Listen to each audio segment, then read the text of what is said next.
Greetings everyone! Sulyap ng lumipas. City Hall of Zamboanga City, 1905. Current view of City Hall, this city. Zamboanga City Public Market, 1971. Zamboanga EE College and Philippine National Bank and Development Bank of the Philippines. Ang likod nito ang Old Public Market. Ito naman ang dating pintuan ng Pantalan.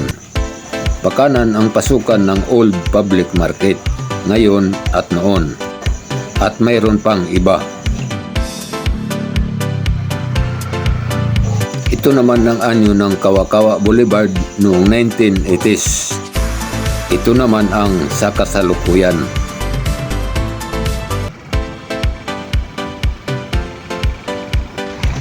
Gusali gawa sa kahoy, 1970s. Hanggang ngayon, makikita mo pa.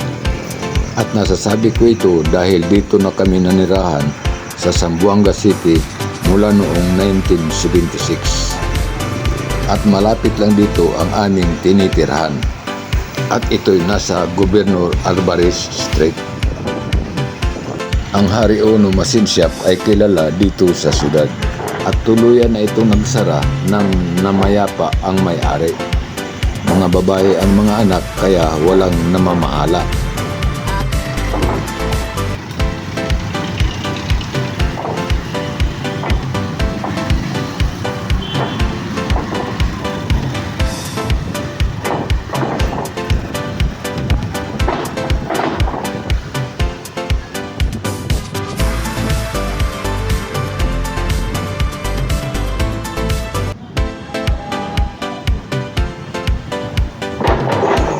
Ang gusaling ito ang Samselco Power Plant noon 1976 bago tayo magkaroon ng electricity power mula sa NAPOCOR o National Power Corporation na nagmula sa Iligan, Maria Cristina Falls. At katabi nito ang Santa Cruz Bagsakan. At hanggang dito na lang. Salamat sa panonood and God bless us.